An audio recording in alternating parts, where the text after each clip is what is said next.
Hello dears, welcome to the class. നമ്മുടെ ഒന്നാമത്തെ പാഠത്തിൻ്റെ പേരാണ് ഹരിതഭൂമി. അപ്പോൾ നമുക്ക് ക്ലാസ് തുടങ്ങിയാലോ? ആദ്യം തന്നെ ഒരു പാട്ടാണ്. തൊട്ടുവാ പൈങ്കിളിയെ. കണ്ടില്ലേ? തെയ്യക്കം തെയ്യക്കം തെയ്യക്കം താരാ മാമരം തൊട്ടുവാ പൈങ്കിളിയെ, കിളിതൊട്ട മരമേ മരമതിൻ പേരെന്ത്, വലുതെന്നോ ചെറുതെന്നോ പറയാമോ? അപ്പോൾ എന്താണ്?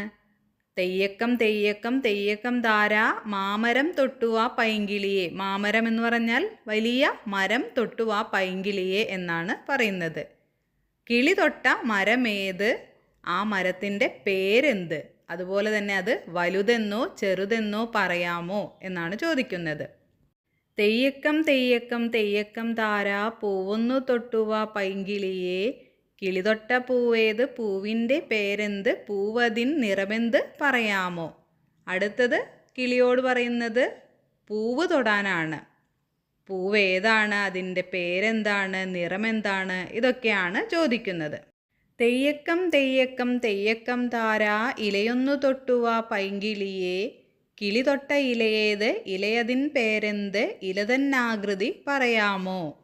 അടുത്തത് പൈങ്കിളിയോട് തൊടാൻ പറയുന്നത് ഇലയാണ്. ആ ഇല ഏതാണ്, ഇലയുടെ പേരെന്താണ്, അതിൻ്റെ ആകൃതി, അതിൻ്റെ രൂപം എന്താണ് എന്ന് പറയാമോ എന്നാണ് ചോദിക്കുന്നത്. പാട്ടുപാടി കളിക്കുന്ന കുട്ടികളെ നിങ്ങൾ കണ്ടില്ലേ? ഈ കളി നമുക്കും കളിച്ചാലോ? എങ്ങനെയാണ് കളിക്കുക? ആദ്യം മരം തൊടണം, ആ മരത്തിൻ്റെ പേര്, വലിപ്പം ഒക്കെ പറയണം. പിന്നെ പൂവ് തൊടണം, ഇല തൊടണം, ഇതിൻ്റെയൊക്കെ പേര്, വലുപ്പം, മണം, നിറം എല്ലാം പറയണം. കളിച്ചപ്പോൾ ഏതെല്ലാം സസ്യങ്ങളെ തൊടാൻ അവസരം ലഭിച്ചു? ഇതുപോലെ ഏതെല്ലാം സസ്യങ്ങൾ നിങ്ങൾക്കറിയാം? എൻ്റെ പരിസര പഠന പുസ്തകത്തിൽ എഴുതൂ. അപ്പോൾ നിങ്ങൾ കളിച്ചപ്പോൾ തൊട്ട മരത്തിൻ്റെ പേര്, അതുപോലെ തന്നെ നിങ്ങൾക്ക് ഏതൊക്കെ സസ്യങ്ങളുടെ പേരറിയാം, ഇതെല്ലാം പരിസര പഠന പുസ്തകത്തിൽ എഴുതാൻ പറഞ്ഞിട്ടുണ്ട്. ഏതെല്ലാം ഭാഗങ്ങൾ? സൈറ ചെടിയുടെ ചിത്രം വരയ്ക്കുകയാണ്. ചിത്രത്തിൽ ഇനിയും ഏതെല്ലാം ഭാഗങ്ങൾ വരച്ചു ചേർക്കാനുണ്ട്? ചിത്രം പൂർത്തിയാക്കി ഭാഗങ്ങൾ ഏതെന്ന് എഴുതി ചേർക്കൂ. അപ്പോൾ ഒരു ചെടിയുടെ ചിത്രം വരയ്ക്കുകയാണ് സൈറ. അത് മുഴുവനാക്കിയിട്ടില്ല അല്ലേ? ചില ഭാഗങ്ങൾ വരച്ചു ചേർക്കാനുണ്ട്, എന്നിട്ട് അതിൻ്റെ പേര് എഴുതുകയും വേണം. അപ്പോൾ നമുക്ക് ചെയ്യാം. സസ്യഭാഗങ്ങളുടെ മറ്റു പേരുകൾ പരിചയപ്പെടാം. തണ്ട്, അതിനെ കാണ്ഡം എന്നും പറയും. അതുപോലെ തന്നെ ഇല, പത്രം, വേര്, മൂലം, ഇങ്ങനെയാണ് പറയുന്നത്. ഇനി നമുക്ക് ആ ചെടി ഒന്ന് വരച്ച് ചേർത്ത് അതിൻ്റെ ഭാഗങ്ങൾ അടയാളപ്പെടുത്താം. വേര് എന്ന് തന്നിട്ടുണ്ട്. ഇനി എഴുതേണ്ടത് തണ്ട്, ഇല. തരം തിരിക്കാം. നിങ്ങൾക്കറിയാവുന്ന എല്ലാ സസ്യങ്ങളും ഒരുപോലെയാണോ? എന്തെല്ലാമാണ് വ്യത്യാസങ്ങൾ? നമുക്കറിയുന്ന എല്ലാ സസ്യങ്ങളും ഒരുപോലെയല്ല അല്ലേ? എല്ലാം വ്യത്യസ്തമാണ്. അപ്പോൾ എന്തൊക്കെയാണ് ആ വ്യത്യാസങ്ങൾ? വലുപ്പം, അതുപോലെ തന്നെ തണ്ടിൻ്റെ പ്രകൃതം, ഇലകളുടെ ആകൃതി, പൂക്കളുടെ നിറം, വളരുന്ന സാഹചര്യം, ഇതൊക്കെയാണ്. ചിത്രത്തിൽ കുറച്ച് സസ്യങ്ങളുടെ ചിത്രമാണ് തന്നിരിക്കുന്നത്. തെച്ചിപ്പൂവുണ്ട്, ചെമ്പരത്തി, ചീര, ആൽമരം, നെല്ല്, തെങ്ങ്, റോസ്, മാവ്, തൊട്ടാവാടി, ഇതൊക്കെയാണ് ചിത്രത്തിലുള്ളത്. ചിത്രത്തിലെ ഏതെല്ലാം സസ്യങ്ങളാണ് നിങ്ങൾ കാണുന്നത്? ഇവയുടെ തണ്ടുകളുടെ സവിശേഷതകൾ എന്തെല്ലാമാണ്? അപ്പോൾ ഏതെല്ലാം സസ്യങ്ങളാണ് എന്ന് നമ്മൾ പറഞ്ഞു അല്ലേ? വലുപ്പത്തിൽ എന്തെല്ലാം വ്യത്യാസങ്ങളുണ്ട്? ഇവ എത്ര കാലം നിലനിൽക്കുന്നു? നിങ്ങളുടെ നിരീക്ഷണങ്ങൾ പട്ടികയിൽ ടിക്ക് ചെയ്യൂ. അപ്പോൾ ഇതിൻ്റെ വലുപ്പം, അതുപോലെ തന്നെ എത്ര കാലം നിലനിൽക്കുന്നു, ഇതെല്ലാം പട്ടികയിൽ ടിക്ക് ചെയ്യാനാണ് പറഞ്ഞിരിക്കുന്നത്. സ്കൂൾ ജൈവ വൈവിധ്യ ഉദ്യാനത്തിലുള്ള സസ്യങ്ങൾ നിരീക്ഷിച്ച് പട്ടിക പൂർത്തിയാക്കൂ. അപ്പോൾ നമുക്ക് ആ പട്ടിക ഒന്ന് പൂർത്തിയാക്കാം. അതിനു മുമ്പ് ചോദ്യങ്ങളൊന്ന് നോക്കാം. ചിത്രത്തിൽ ഏതൊക്കെ സസ്യങ്ങളാണ് നിങ്ങൾ കാണുന്നത്? ചീര, ചെമ്പരത്തി, മാവ്, തെങ്ങ്, റോസ്, താമര, വാഴ. രണ്ടാമത്തെ ചോദ്യം, ഇവയുടെ തണ്ടുകളുടെ സവിശേഷതകൾ എന്തെല്ലാമാണ് എന്നാണ്. ചില സസ്യങ്ങൾക്ക് വളരെ മൃദുവായ തണ്ടുകളാണുള്ളത്. ഉദാഹരണം ചീര, താമര. എന്നാൽ ചിലവയ്ക്ക് കട്ടിയുള്ള തണ്ടുകളും, ചെമ്പരത്തി, റോസ. മറ്റു ചിലതിന് വളരെ വലിപ്പമേറിയതും കാഠിന്യമുള്ളതുമായ തടികളുണ്ട്. ഏതൊക്കെയാണ്? മാവ്, പ്ലാവ്. തെങ്ങിന് ശാഖകളില്ലാത്ത കട്ടിയുള്ള തണ്ടാണുള്ളത്. അടുത്ത ചോദ്യം, വലുപ്പത്തിൽ എന്തെല്ലാം വ്യത്യാസങ്ങളുണ്ട്? സസ്യങ്ങൾ ചെറിയവ, ഉദാഹരണം ചീര, ഇടത്തരം വലിപ്പമുള്ളവ ചെമ്പരത്തി, റോസ്, വളരെ വലിയവ മാവ്, പ്ലാവ്, തെങ്ങ് എന്നിങ്ങനെ പല വലുപ്പത്തിൽ കാണപ്പെടുന്നു. ഇനി അടുത്ത ചോദ്യം, ഇവ എത്ര കാലം നിലനിൽക്കുന്നു? ചീര, താമര പോലെയുള്ളവ ഏതാനും മാസങ്ങൾ മാത്രമേ നിലനിൽക്കൂ. ചെമ്പരത്തി, റബ്ബർ തുടങ്ങിയവ ഏതാനും വർഷങ്ങൾ ജീവിക്കുമ്പോൾ മാവ്, പ്ലാവ്, തെങ്ങ് തുടങ്ങിയ വൃക്ഷങ്ങൾ ഒരുപാട് വർഷങ്ങൾ നിലനിൽക്കുന്നു. ഏതാണ് സസ്യം എന്ന് കൊടുത്തിട്ടുണ്ട്.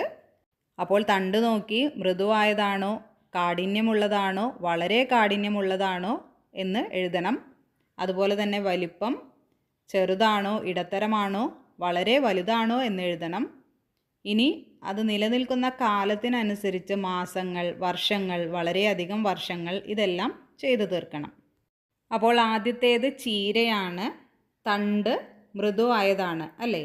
അതുപോലെ തന്നെ വലുപ്പം ചെറുതാണ്, നിലനിൽക്കുന്ന കാലം മാസങ്ങളാണ്. ഇനി ചെമ്പരത്തി കാഠിന്യമുള്ളതാണ്, അതിൻ്റെ തണ്ട്. അതുപോലെ തന്നെ ഇടത്തരം വലുപ്പമുണ്ട്, വർഷങ്ങൾ നിലനിൽക്കും.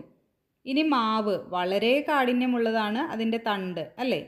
അതുപോലെ തന്നെ വലുപ്പം വലുതാണ്. പിന്നെ നിലനിൽക്കുന്ന കാലങ്ങളോ, വളരെയധികം വർഷം അത് നിലനിൽക്കുന്നു. അടുത്തത് നെല്ലാണ്. നെല്ലിൻ്റെ തണ്ട് വളരെ മൃദുവാണ്, അതുപോലെ തന്നെ ചെറുതാണ്, വലുപ്പം മാസങ്ങൾ മാത്രമേ നിലനിൽക്കൂ. റോസ് കുറ്റിച്ചെടിയാണ്, അപ്പോൾ അതിൻ്റെ തണ്ട് കാഠിന്യമുള്ളതാണ്, വർഷങ്ങൾ നിലനിൽക്കും.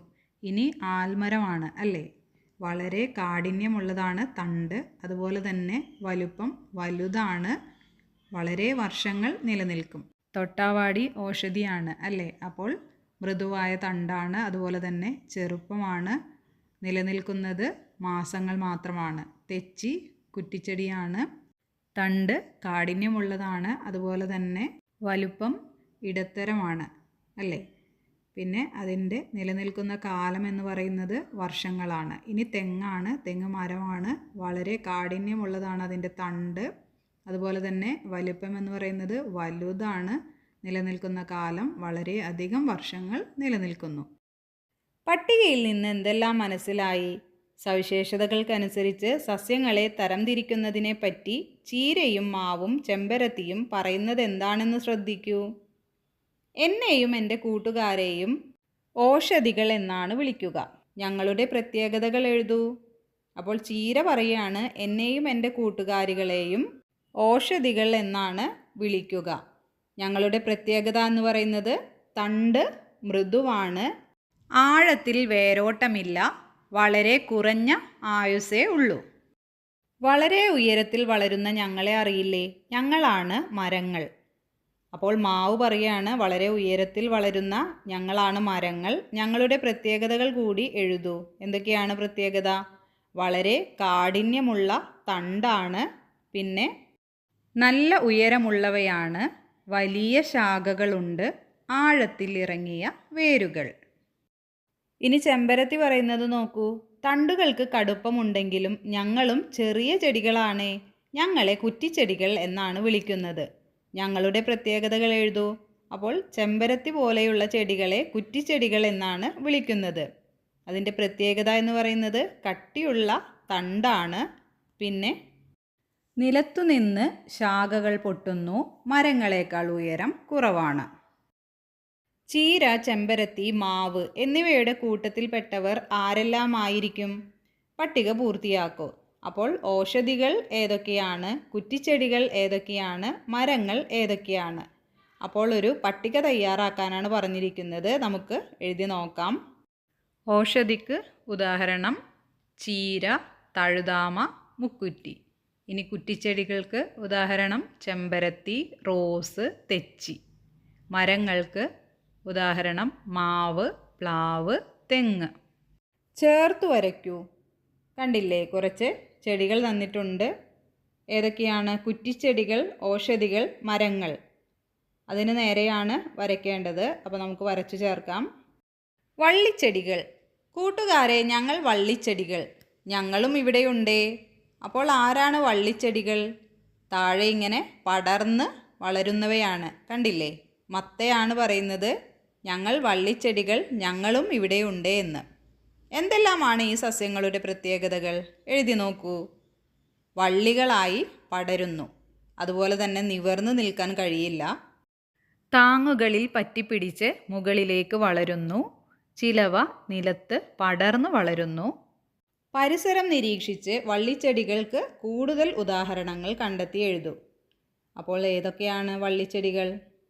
പാവൽ, മത്തൻ, പടവലം, കുമ്പളം. വള്ളിച്ചെടികൾ രണ്ടു തരമുണ്ട്. നിലത്ത് പടർന്നു വളരുന്നവയും താങ്ങിൽ പറ്റിപ്പിടിച്ചോ പടർന്നോ മുകളിലേക്ക് വളരുന്നവയും. അപ്പോൾ ഈ വള്ളിച്ചെടികൾ രണ്ട് തരത്തിലാണുള്ളത്. നിലത്ത് ഇങ്ങനെ പടർന്ന് വളരുന്നവ. മറ്റൊന്ന് എന്ന് പറയുന്നത് താങ്ങിൽ പിടിച്ച് നമ്മൾ എന്തെങ്കിലും വടിയോ മറ്റോ കുത്തിക്കൊടുത്താൽ അതിൽ പിടിച്ച് കയറും, അല്ലെങ്കിൽ മുകളിലേക്ക് വളരും. ഇതാണ് രണ്ടാമത്തെ വള്ളിച്ചെടി. സസ്യങ്ങൾ ജലത്തിലും. ജലത്തിൽ വളരുന്ന സസ്യങ്ങളാണ് ജലസസ്യങ്ങൾ. എന്താണ് ഈ സസ്യങ്ങളുടെ പ്രത്യേകതകൾ? എഴുതി നോക്കൂ. അതുപോലെ തന്നെ കൂടുതൽ ജലസസ്യങ്ങൾ കണ്ടെത്തി എഴുതൂ. ജലത്തിൽ വളരുന്നവ, വെള്ളത്തിൽ വളരുന്ന സസ്യങ്ങളാണ് ജലസസ്യങ്ങൾ. ഇവയുടെ പ്രത്യേകത എന്താണ്? അതുപോലെ തന്നെ ഏതൊക്കെയാണ് ജലസസ്യങ്ങൾ? ഇതൊക്കെ നമുക്ക് കണ്ടെത്തി എഴുതാം. ജലത്തിൽ മാത്രം വളരുന്നു. തണ്ടുകൾ മൃദുവായതും വായു അറകളുള്ളതുമാണ്. വെള്ളത്തിൽ പൊങ്ങിക്കിടക്കാൻ സഹായിക്കുന്നു.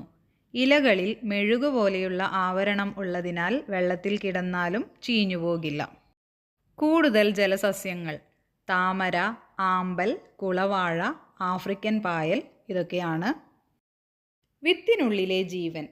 ഹായ് വെളിച്ചം, ഞാൻ മണ്ണിന് മുകളിലെത്തി. ഒരു ചെടി ഇങ്ങനെ മുളച്ചു വരുമ്പോൾ പറയുന്നതാണ്. വിത്ത് മുളച്ചു വരുന്നത് നിങ്ങൾ കണ്ടിട്ടുണ്ടോ? നമുക്കും വിത്ത് മുളപ്പിക്കാം. സുതാര്യമായ ഒരു ഗ്ലാസ്സിൽ മണൽ നിറയ്ക്കുക. സുതാര്യമായ ഒരു ഗ്ലാസ് എന്ന് പറഞ്ഞാൽ കണ്ണാടി പോലെയുള്ള, അതിനുള്ളിലുള്ളത് പുറത്തേക്ക് കാണാം നമുക്ക്. 3-4 പയർ വിത്തുകൾ മണലിൽ അല്പം താഴ്ത്തി ഗ്ലാസിനോട് ചേർന്ന ഭാഗത്ത് വയ്ക്കുക. മണൽ നനയ്ക്കുക. വിത്ത് മുളച്ചു വരുന്നത് നിരീക്ഷിക്കൂ. എന്തെല്ലാം മാറ്റങ്ങളാണ് കാണാൻ കഴിയുന്നത്? വിത്തിൽ നിന്നും ആദ്യം മുളച്ചു വരുന്നത് ഏത് ഭാഗമായിരിക്കും? ആദ്യത്തെ ഇല വരാൻ എത്ര ദിവസമെടുക്കും? നിരീക്ഷിച്ച് കണ്ടെത്തലുകൾ കൂട്ടുകാരുമായി ചർച്ച ചെയ്ത് എൻ്റെ പരിസര പഠന പുസ്തകത്തിൽ എഴുതൂ. ചിത്രവും വരച്ചു ചേർക്കൂ. വിത്തിൽ നിന്ന് ആദ്യം മുളച്ചു വരുന്നത് ഏതു ഭാഗമായിരിക്കും? അതിനുള്ള ഉത്തരം വേരാണ് ആദ്യം മുളച്ചു വരിക. ആദ്യത്തെ ഇല വരാൻ എത്ര ദിവസമെടുത്തു? ഏകദേശം 3-4 ദിവസങ്ങൾ. ഞാനും എൻ്റെ ചെടിയും. നിങ്ങളുടെ പരിസരത്ത് ഒരു വിത്ത് മുളപ്പിച്ച് വളർത്തി നോക്കുക.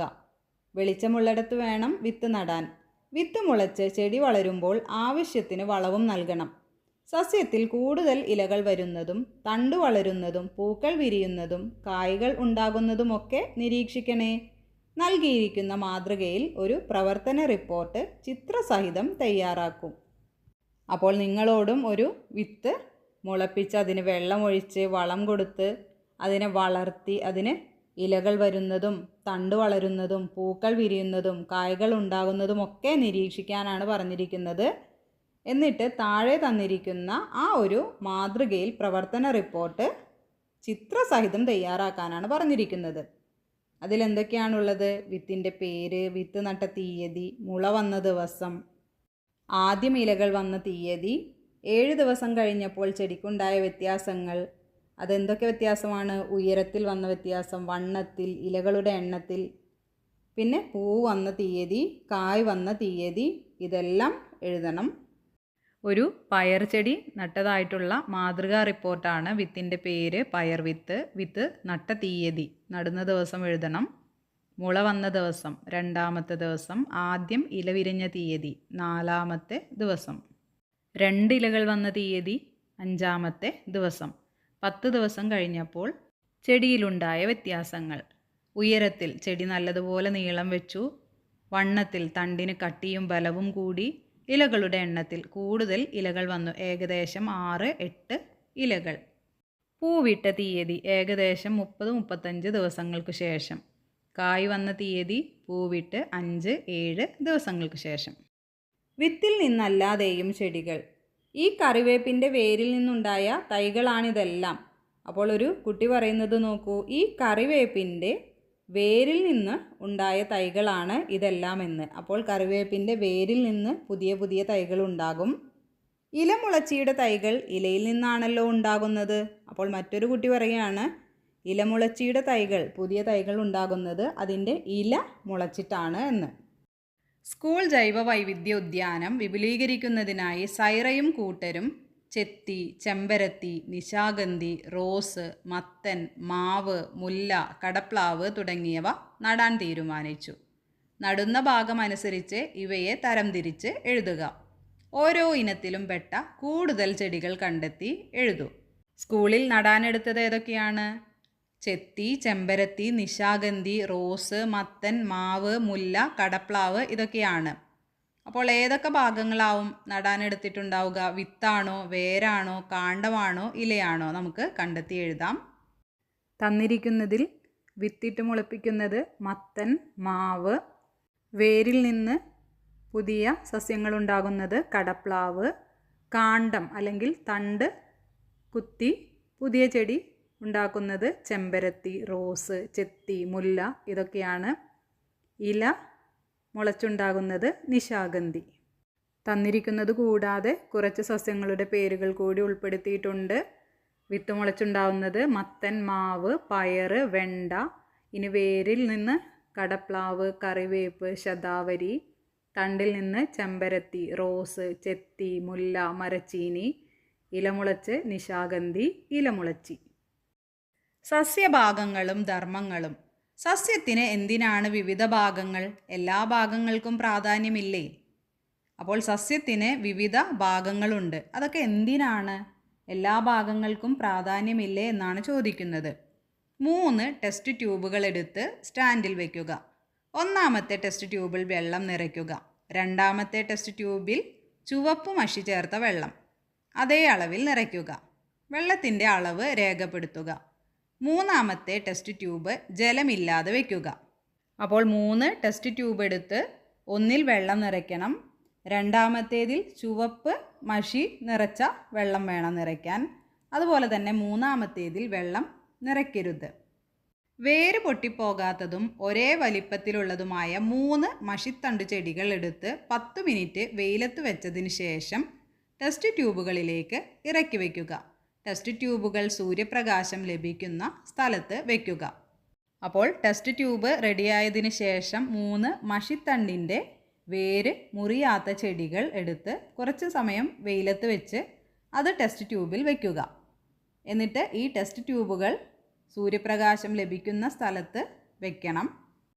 ചെടികൾക്കും വെള്ളത്തിനും ഉണ്ടായ മാറ്റങ്ങൾ എന്തൊക്കെയാണ്? ഒന്നാമത്തെ ടെസ്റ്റ് ട്യൂബിലെ ചെടി വാടാതെ നിൽക്കുന്നു. വേരുകൾ വെള്ളം വലിച്ചെടുക്കുന്നതിനാൽ ടെസ്റ്റ് ട്യൂബിലെ വെള്ളത്തിൻ്റെ അളവ് കുറയുന്നു. ഇനി രണ്ടാമത്തെ ടെസ്റ്റ് ട്യൂബിലാണ് ചുവപ്പ് മഷി ചേർത്ത വെള്ളം വേരുകൾ വലിച്ചെടുത്തത് കൊണ്ട് ചെടിയുടെ തണ്ടിലൂടെയും ഇലകളിലൂടെയും ചുവപ്പ് നിറം പടരുന്നു. ഇനി മൂന്നാമത്തെ ടെസ്റ്റ് ട്യൂബിലോ വെള്ളമില്ലാത്തതിനാൽ ചെടി പൂർണ്ണമായും വാടിപ്പോകുന്നു. വെള്ളമില്ലാത്ത ടെസ്റ്റ് ട്യൂബിലെ ചെടിക്ക് എന്തു സംഭവിച്ചു? കാരണം ചെടി പൂർണ്ണമായും വാടി ഉണങ്ങിപ്പോകുന്നു. കാരണം എന്താണ്? ചെടിയുടെ ജീവൻ നിലനിർത്താനും ആഹാരം നിർമ്മിക്കാനും ആവശ്യമായ വെള്ളവും പോഷകങ്ങളും വേരുകൾക്ക് മണ്ണിൽ നിന്നോ ഇവിടെ ടെസ്റ്റ് ട്യൂബിൽ നിന്നോ ലഭിക്കാത്തത് കൊണ്ടാണ് ഇത് സംഭവിക്കുന്നത്. രണ്ടാമത്തെ ടെസ്റ്റ് ട്യൂബിലെ ചെടിയുടെ തണ്ടിൻ്റെ നിറം മാറിയതെങ്ങനെ? അതിൽ വേരിൻ്റെ പങ്ക്. നിറം മാറിയ വിധം എങ്ങനെയാണ്? ടെസ്റ്റ് ട്യൂബിലുണ്ടായിരുന്ന ചുവപ്പ് മഷി കലർന്ന വെള്ളം വേരുകൾ വലിച്ചെടുത്ത് തണ്ടിലേക്ക് എത്തിച്ചത് കൊണ്ടാണ് തണ്ടിന് ചുവപ്പ് നിറം വന്നത്. അതിൽ വേരിൻ്റെ പങ്ക് എന്താണ്? ജലവും അതിൽ അടങ്ങിയിരിക്കുന്ന ലവണങ്ങളും. ഇതിൽ ചുവപ്പ് മഷിയാണ് ലവണം. മണ്ണിൽ നിന്ന് ആഗിരണം ചെയ്ത് എന്ന് പറഞ്ഞാൽ വലിച്ചെടുത്ത് സസ്യത്തിൻ്റെ മറ്റു ഭാഗങ്ങളിലേക്ക് എത്തിക്കുക എന്നതാണ് വേരിൻ്റെ പ്രധാന ധർമ്മം. കണ്ടെത്തലുകൾ പരീക്ഷണക്കുറിപ്പായി എൻ്റെ പരിസര പഠന പുസ്തകത്തിൽ ചേർക്കൂ. ചിത്രവും വരച്ച് ചേർക്കൂ. ചെടികൾ അവയ്ക്ക് ആവശ്യമായ ആഹാരം നിർമ്മിക്കുന്നത് ഇലകളിലാണ്. ഇത് അവയുടെ വളർച്ചയ്ക്കായി ഉപയോഗിക്കുന്നു. ബാക്കി വരുന്ന ആഹാരം ചെടി അതിൻ്റെ വിവിധ ഭാഗങ്ങളിലായി കരുതി വയ്ക്കുന്നു. അത് മറ്റു ജീവജാലങ്ങൾ ഭക്ഷണമായി ഉപയോഗിക്കുന്നു. അപ്പോൾ ചെടികൾ അവയ്ക്ക് ആവശ്യമായ ആഹാരം നിർമ്മിക്കുന്നത് അവയുടെ ഇലകളിലാണ്. ഈ ആഹാരമാണ് അവയുടെ വളർച്ചയ്ക്കായിട്ട് ഉപയോഗിക്കുന്നത്. ബാക്കി വരുന്ന ആഹാരം ചെടി അതിൻ്റെ വിവിധ ഭാഗങ്ങളിൽ കരുതി വയ്ക്കുന്നു. ഇത് മറ്റുള്ള ജീവജാലങ്ങൾ ഭക്ഷണമായി ഉപയോഗിക്കുന്നു. വരച്ച് യോജിപ്പിക്കൂ. തണ്ട് എന്താണ് ചെയ്യുന്നത്? വേര് വലിച്ചെടുക്കുന്ന ജലവും പോഷകങ്ങളും ഇലകളിൽ എത്തിക്കുന്നു. ഇനി ഇല എന്താണ് ചെയ്യുന്നത്? സസ്യത്തിന് ആവശ്യമായ ആഹാരം നിർമ്മിക്കുന്നു. ഇനി വേര് സസ്യത്തെ മണ്ണിൽ ഉറപ്പിച്ച് നിർത്തുന്നു. ഇലകളുടെ വൈവിധ്യം. സ്കൂൾ ജൈവ വൈവിധ്യ ഉദ്യാനത്തിലെ സസ്യങ്ങൾ നിരീക്ഷിച്ച് അവയുടെ ഇലകളുടെ സവിശേഷതകൾ ഉൾപ്പെടുത്തി പട്ടിക പൂർത്തിയാക്കൂ. അപ്പോൾ സസ്യത്തിൻ്റെ പേരെഴുതണം, ആകൃതി, മണം, നിറം. തുമ്പ, അതിൻ്റെ ആകൃതി നീണ്ടു കൂർത്തത്, അതിനൊരു മണമുണ്ട് അല്ലേ? നിറം പച്ചയാണ്. ഇനി അടുത്തത് ചെമ്പരത്തി.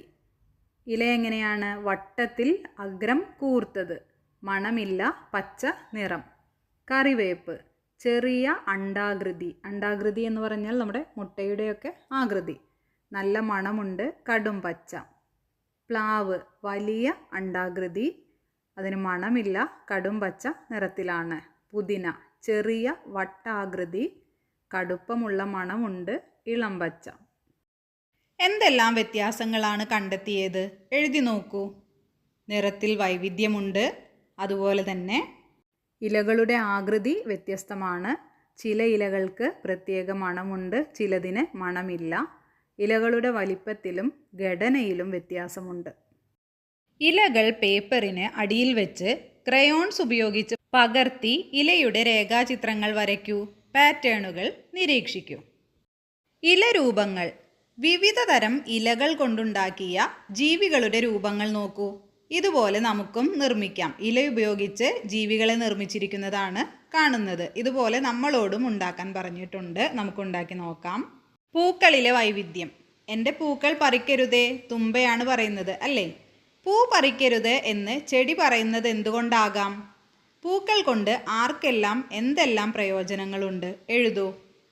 എന്തൊക്കെയാണ്? തേനീച്ചക്ക് തേൻ ലഭിക്കുന്നു, അതുപോലെ തന്നെ ഭക്ഷണത്തിനായി ഉപയോഗിക്കുന്നു. ഉദാഹരണത്തിന് മത്തപ്പൂവ് തോരൻ വയ്ക്കാൻ ഉപയോഗിക്കുന്നു. പെർഫ്യൂമുകളും സുഗന്ധദ്രവ്യങ്ങളും നിർമ്മിക്കാൻ ഉപയോഗിക്കുന്നു. വിശേഷ ദിവസങ്ങളിൽ വീട് അലങ്കരിക്കാൻ ഉപയോഗിക്കുന്നു. പൂക്കളം ഒരുക്കാൻ ഉപയോഗിക്കുന്നു. ചില പൂക്കളിൽ നിന്ന് സ്വാഭാവിക നിറങ്ങൾ നിർമ്മിക്കുന്നു. മറ്റ് ജീവികൾക്കും വണ്ടുകൾക്കും ആഹാരമേകുന്നു. പൂക്കൾ പലവിധം. ആദ്യത്തേത് റോസ്, കണിക്കൊന്ന, മുല്ല, പത്തുമണിപ്പൂവ്, സീനിയ, ചെണ്ടുമല്ലി. ഇതൊക്കെയാണ് തന്നിരിക്കുന്നത്. ചിത്രത്തിൽ നൽകിയിരിക്കുന്ന പൂക്കളുടെ പേരുകൾ കണ്ടെത്തി എഴുതൂ. മണത്തിലും നിറത്തിലും ആകൃതിയിലുമല്ലാതെ മറ്റേതെല്ലാം തരത്തിൽ ഇവ വ്യത്യാസപ്പെട്ടിരിക്കുന്നു? കൂടുതൽ പൂക്കളെ നിരീക്ഷിച്ച് എൻ്റെ പരിസര പഠന പുസ്തകത്തിൽ എഴുതൂ. പൂക്കാത്ത സസ്യങ്ങളും. ചിത്രത്തിലുള്ള സസ്യങ്ങൾ നിങ്ങൾ കണ്ടിട്ടുണ്ടോ? ഇവ പൂക്കുന്നവയാണോ? എല്ലാ ചെടികളും പൂക്കുന്നുണ്ടോ? അന്വേഷിച്ചറിയൂ. എല്ലാ ചെടികളും പൂക്കുന്നില്ല അല്ലേ? പൂക്കാത്ത സസ്യങ്ങളുമുണ്ട്. ചിത്രത്തിൽ തന്നിരിക്കുന്നത് ഫേൺ, പൈൻ ചെടി, പായൽ, ഈന്തുമ്പന. പിന്നെ ഉണ്ടായിരുന്ന ചോദ്യം, ചിത്രത്തിലുള്ള സസ്യങ്ങൾ നിങ്ങൾ കണ്ടിട്ടുണ്ടോ? കണ്ടിട്ടുള്ളവർക്ക് അതെ എന്നെഴുതാം, അല്ലാത്തവർക്ക് ഇല്ല എന്നെഴുതാം. ഇവ പൂക്കുന്നവയാണോ? അല്ല, ഇവ പൂക്കാത്ത സസ്യങ്ങളാണ്. എല്ലാ ചെടികളും പൂക്കുന്നുണ്ടോ? ഇല്ല, എല്ലാ ചെടികളും പൂക്കുന്നില്ല. പ്രകൃതിയിൽ പൂക്കുന്ന സസ്യങ്ങളും പൂക്കാത്ത സസ്യങ്ങളുമുണ്ട്. സസ്യത്തിൻ്റെ പ്രധാന ഭാഗങ്ങൾ വേര്, തണ്ട്, ഇല എന്നിവയാണ്. സസ്യത്തിൻ്റെ വളർച്ചയുടെ ഒരു ഘട്ടത്തിൽ പൂവുണ്ടാകുന്നു. പൂവ് പിന്നീട് കായായി മാറുന്നു. എല്ലാ ചെടികളും പൂക്കുന്നില്ല, എല്ലാ പൂക്കളും കായായി മാറുന്നുമില്ല. അപ്പോൾ സസ്യത്തിൻ്റെ പ്രധാന ഭാഗങ്ങൾ എന്ന് പറയുന്നത് വേര്, തണ്ട്, ഇല ഇവയാണ്. ഇനി സസ്യത്തിൻ്റെ വളർച്ചയുടെ ഒരു ഘട്ടത്തിലാണ് പൂവുണ്ടാവുന്നത്. ഈ പൂവാണ് പിന്നീട് കായായി മാറുന്നത്. എന്നാൽ എല്ലാ ചെടികളും പൂക്കുന്നില്ല, അതുപോലെ തന്നെ എല്ലാ പൂക്കളും കായായി മാറുന്നുമില്ല. ജലം കുറവുള്ള സ്ഥലങ്ങളിൽ വളരുന്ന ഇത്തരം സസ്യങ്ങൾ കണ്ടിട്ടുണ്ടോ? എന്താണ് ഇവയുടെ പ്രത്യേകതകൾ? ഇവയുടെ ഇലകൾ എന്ന് പറയുന്നത് മുള്ളുകളാണ്. തണ്ട് തടിച്ചതാണ്. തണ്ടിലാണ് വെള്ളം ശേഖരിക്കുന്നത്. വളരാൻ കുറച്ചു വെള്ളം മതി. നീലക്കുറിഞ്ഞി 12 വർഷത്തിൽ ഒരിക്കൽ മാത്രം പുഷ്പിക്കുന്ന അപൂർവ ഇനം സസ്യം. പൂവ് വിരിഞ്ഞു കഴിഞ്ഞാൽ 3 മാസം വരെ വാടാതെ നിൽക്കും. നീലഗിരി കുന്നുകൾക്ക് ആ പേര് വരാൻ കാരണം നീലക്കുറിഞ്ഞിയാണ്. അപ്പോൾ 12 വർഷത്തിൽ ഒരിക്കൽ മാത്രം പൂക്കുന്ന ഒരു ചെടിയാണ് നീലക്കുറിഞ്ഞി. സസ്യങ്ങൾ കൊണ്ടുള്ള പ്രയോജനങ്ങൾ എന്തെല്ലാം? ആദ്യത്തേത് തണൽ നൽകുന്നു, പിന്നെ ആഹാരം നൽകുന്നു, പഴങ്ങൾ, ഇലകൾ എന്നിവ. മൃഗങ്ങൾക്കും പക്ഷികൾക്കും വീടൊരുക്കുന്നു, കൂട്, മരപ്പൊത്ത് തുടങ്ങിയവ.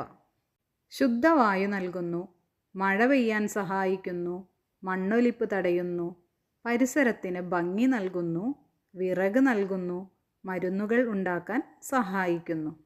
സസ്യങ്ങൾ വച്ചുപിടിപ്പിച്ചും സംരക്ഷിച്ചും ഭൂമിയെ ഹരിതഭൂമിയായി നിലനിർത്തേണ്ടത് നമ്മുടെ ഓരോരുത്തരുടെയും കടമയല്ലേ? അപ്പോൾ സസ്യങ്ങൾ വച്ചുപിടിപ്പിച്ചും അത് സംരക്ഷിച്ചും നമ്മുടെ ഭൂമിയെ ഹരിതഭൂമിയായി സംരക്ഷിക്കേണ്ടത് നമ്മുടെ ഓരോരുത്തരുടെയും കടമയാണ്. വിലയിരുത്താം. താഴെ കൊടുത്തിരിക്കുന്ന സസ്യങ്ങളുടെ പേരുകൾ കണ്ടെത്തി അവ ഏതു വിഭാഗത്തിൽ ഉൾപ്പെടുന്നുവെന്ന് എഴുതുക. കൂടുതൽ ഉദാഹരണങ്ങൾ കണ്ടെത്തി അവ ഉൾപ്പെടുന്ന വിഭാഗത്തിൻ്റെ പ്രത്യേകതകളും എഴുതുക. ഒന്നാമത്തെ ചിത്രം തുമ്പയാണ്. ഔഷധിയാണ്. മൃദുവായ തണ്ടുള്ള ചെറിയ ചെടിയാണ്. ഇതിന് കൂടുതൽ ഉദാഹരണം എന്ന് പറയുന്നത് മുക്കുറ്റി, നെല്ല് ഇതൊക്കെയാണ്. രണ്ടാമത്തെ ചിത്രം റോസ്, കുറ്റിച്ചെടിയാണ്. കട്ടിയുള്ള ചെറിയ തണ്ടുകളോട് കൂടിയവ. ഇതിന് കൂടുതൽ ഉദാഹരണം ചെമ്പരത്തി, തെച്ചി. മൂന്നാമത്തെ ചിത്രം തെങ്ങാണ്. മരമാണ്. വലിയ തടിയും ഉയരവുമുള്ളവയാണ് മരങ്ങൾ. കൂടുതൽ ഉദാഹരണം എന്ന് പറയുന്നത് മാവ്, പ്ലാവ്. കണ്ടില്ലേ, ഔഷധിക്ക് ഒരുപാട് ഉദാഹരണങ്ങൾ തന്നിട്ടുണ്ട്. മുക്കുറ്റി, നെല്ല്, തുളസി, ചീര, മഞ്ഞൾ, ഇഞ്ചി. കുറ്റിച്ചെടിക്ക് ഉദാഹരണം ചെമ്പരത്തി, തെച്ചി, മുല്ല, പിച്ചകം, മൈലാഞ്ചി. മരത്തിന് ഉദാഹരണം മാവ്, പ്ലാവ്, പുളി, വേപ്പ്, ആൽമരം. അപ്പോൾ ഇതെല്ലാം നിങ്ങൾക്ക് ഈ പട്ടികയിൽ എഴുതി ചേർക്കാം. പൂക്കൾക്ക് ഉചിതമായ നിറം നൽകുക. നിങ്ങൾ ഈ നിറം തിരഞ്ഞെടുത്തത് എന്തുകൊണ്ടാണ്? നിങ്ങൾക്കറിയാവുന്ന പൂച്ചെടികളെ തരംതിരിച്ച് പട്ടിക പൂർത്തിയാക്കൂ. ഇതിൽ പൂവുകൾക്ക് കൊടുത്തിരിക്കുന്നത് ചെമ്പരത്തിക്ക് ചുവപ്പ് നിറമാണ്, ഇലകൾക്ക് പച്ച നിറം, താമരയ്ക്ക് പിങ്ക് അല്ലെങ്കിൽ ഇളം ചുവപ്പ് നിറം, മുല്ലയ്ക്കോ വെള്ള നിറം, ഇലകൾക്ക് പച്ച. പിന്നെ ചോദിച്ചിരിക്കുന്നത് നിങ്ങൾ ഈ നിറം തിരഞ്ഞെടുത്തത് എന്തുകൊണ്ടാണ് എന്നാണ്, അല്ലേ? പ്രകൃതിയിൽ ഈ പൂക്കൾക്ക് സാധാരണയായി കാണപ്പെടുന്ന യഥാർത്ഥ നിറങ്ങൾ ഇവയായതുകൊണ്ടാണ് ഞാൻ ഈ നിറങ്ങൾ തിരഞ്ഞെടുത്തത്. അടുത്തത് ഒരേ നിറത്തിൽ മാത്രം പൂക്കളുള്ള ചെടികൾ, അതുപോലെ തന്നെ പല നിറങ്ങളിൽ പൂക്കളുള്ള ചെടികൾ. ഒരു നിറത്തിൽ മാത്രം പൂക്കളുള്ളവ ഏതൊക്കെയാണ്? മുല്ല വെളുത്ത നിറത്തിൽ മാത്രമേ ഉള്ളൂ, കണിക്കൊന്ന മഞ്ഞ നിറത്തിൽ, തുമ്പ വെള്ള നിറത്തിൽ, നന്ദ്യാർവട്ടം വെള്ള നിറത്തിൽ മാത്രം. പല നിറങ്ങളിൽ പൂക്കളുള്ളവ ഏതൊക്കെയാണ്? ചെമ്പരത്തി, റോസ്, പത്തുമണിപ്പൂവ്, ഡാലിയ ഇതെല്ലാം പല നിറത്തിൽ കാണപ്പെടുന്നുണ്ട്. നിങ്ങൾ നട്ടുവളർത്തിയ ചെടി ഇപ്പോൾ എത്ര വലുതായി? ചിത്രം വരച്ച് ഭാഗങ്ങൾ അടയാളപ്പെടുത്തുക. ഈ ചെടി നമുക്കും മറ്റു ജീവജാലങ്ങൾക്കും എപ്രകാരം പ്രയോജനപ്പെടുന്നുവെന്ന് എഴുതുക. പരിസരത്തുള്ള ഏതെങ്കിലും 5 സസ്യങ്ങൾ കണ്ടെത്തി താഴെ പറയുന്ന വിവരങ്ങൾ ചേർത്ത് ഹരിതക്കാട് നിർമ്മിക്കുക. സസ്യത്തിൻ്റെ പേര്, ഏത് വിഭാഗത്തിൽ ഉൾപ്പെടുന്നു, ഔഷധച്ചെടിയാണോ, കുറ്റിച്ചെടിയാണോ, മരമാണോ, നടാനുപയോഗിക്കുന്ന ഭാഗം, ഇലയുടെ പ്രത്യേകതകൾ, പൂവിൻ്റെ പ്രത്യേകതകൾ, കാണ്ഡത്തിൻ്റെ പ്രത്യേകതകൾ ഇതെല്ലാം എഴുതണം. ഹരിത റെക്കോർഡ് ഉദാഹരണം മാവാണ് എഴുതിയിരിക്കുന്നത്. സസ്യത്തിൻ്റെ പേര് മാവ്. ഏതു വിഭാഗത്തിൽ ഉൾപ്പെടുന്നു? മരം. നടാനുപയോഗിക്കുന്ന ഭാഗം എന്ന് പറയുന്നത് വിത്ത്, മാങ്ങാണ്ടിയാണ് നമ്മൾ നടാനുപയോഗിക്കുക, അല്ലേ? ഇലയുടെ പ്രത്യേകതകൾ എന്താണ്? വലിയ നീളമുള്ള ഇലകൾ, നല്ല പച്ച നിറം. പൂവിൻ്റെ പ്രത്യേകതകളോ? ചെറിയ മഞ്ഞ കലർന്ന വെള്ളപ്പൂക്കൾ കൂട്ടമായി കാണപ്പെടുന്നു. അതിനെ നമ്മൾ മാമ്പൂവ് എന്ന് വിളിക്കുന്നു. ഇനി കാണ്ഡത്തിൻ്റെ പ്രത്യേകതകൾ എന്താണ്? കട്ടിയുള്ളതും വലുപ്പമുള്ളതുമായ തടി, ശാഖകളുമുണ്ട്. രണ്ടാമത്തെ ചെടി ചെമ്പരത്തിയാണ്. ഇത് കുറ്റിച്ചെടി വിഭാഗത്തിലാണ് വരുന്നത്. നടാനുപയോഗിക്കുന്നത് കാണ്ഡം. ഇലകളുടെ പ്രത്യേകതകൾ: വശങ്ങളിൽ പല്ലുകളുള്ള ആകൃതി, കടും പച്ച നിറം. പൂവിൻ്റെ പ്രത്യേകതകൾ: വലിയ ചുവന്ന പൂവ്, നടുവിൽ നീളമുള്ള കേസരമുണ്ട്. കാണ്ഡത്തിൻ്റെ പ്രത്യേകതകൾ: കട്ടിയുള്ള ചെറിയ തണ്ടുകൾ, ഒരുപാട് ശാഖകളുണ്ട്. ഇനി മൂന്നാമത്തേത് പ്ലാവാണ്. മരം വിഭാഗത്തിലാണ് പെടുന്നത്. നടാനുപയോഗിക്കുന്ന ഭാഗം വിത്ത്. ഇലയുടെ പ്രത്യേകതകൾ: വലിയ വട്ടാകൃതിയിലുള്ള ഇലകളാണ്. അതുപോലെ തന്നെ പൂവിൻ്റെ പ്രത്യേകതകൾ: പൂക്കൾ ചെറുതാണ്, ചക്കയായി മാറുന്ന ഭാഗത്താണ് ഉണ്ടാകുന്നത്. കാണ്ഡത്തിൻ്റെ പ്രത്യേകത: വലിയ തടിയാണ്, ധാരാളം ശാഖകളുണ്ട്. അടുത്തത് തുളസി. ഇതൊരു ഔഷധിയാണ്. ഇതിൻ്റെ വിത്ത് അല്ലെങ്കിൽ തണ്ടാണ് നടാൻ ഉപയോഗിക്കുന്നത്. ചെറിയ ഇലകളാണ്, നല്ല സുഗന്ധമുണ്ട്. പൂവ് എന്ന് പറയുന്നത് കതിരുകളിൽ ഉണ്ടാകുന്ന ചെറിയ പൂക്കൾ. കാണ്ഡത്തിൻ്റെ പ്രത്യേകത: മൃദുവായ നേർത്ത തണ്ടുകളാണ്. ഇനി സസ്യത്തിൻ്റെ പേര്: തക്കാളി. വിഭാഗത്തിൽപ്പെടുന്നത് ഔഷധിയാണ്. വിത്താണ് നടാൻ ഉപയോഗിക്കുന്നത്. ചെറിയ ഇലകൾ, വശങ്ങളിൽ വെട്ടുകളുള്ളതാണ്. പൂവിൻ്റെ പ്രത്യേകത: ചെറിയ മഞ്ഞ നിറമുള്ള പൂക്കൾ. കാണ്ഡത്തിൻ്റെ പ്രത്യേകതകൾ: പച്ച നിറമുള്ള മൃദുവായ തണ്ട്. ഇതിന് താങ്ങ് ആവശ്യമാണ്. പല നിറങ്ങളിലുള്ള പൂക്കൾ ഉണ്ടാകുന്ന ചെമ്പരത്തി, റോസ് തുടങ്ങിയ ചെടികൾ കണ്ടിട്ടില്ലേ? ഒരേ ചെടിയുടെ വ്യത്യസ്ത ഇനങ്ങളാണല്ലോ അവ. ഇത്തരത്തിലുള്ള വ്യത്യസ്ത ഇനം ചെടികൾ ജൈവവൈവിധ്യ ഉദ്യാനത്തിൽ വച്ചുപിടിപ്പിക്കുക. അപ്പോൾ പല നിറത്തിലുള്ള ചെമ്പരത്തിയും അതുപോലെ തന്നെ റോസും ഒക്കെ നമ്മൾ കണ്ടിട്ടുണ്ട് അല്ലേ? ഒരേ ചെടിയുടെ തന്നെ വ്യത്യസ്ത ഇനങ്ങളിൽപ്പെട്ടതാണ് അവ നമ്മുടെ ജൈവവൈവിധ്യ ഉദ്യാനത്തിൽ വച്ചുപിടിപ്പിക്കാനാണ് പറയുന്നത്. ഓക്കെ ഡിയേഴ്സ്, അപ്പോൾ എല്ലാവരും പാഠത്തിലെ എല്ലാ പ്രവർത്തനങ്ങളും ചെയ്യണം. മറ്റൊരു ക്ലാസ്സിൽ വീണ്ടും കാണാം. താങ്ക്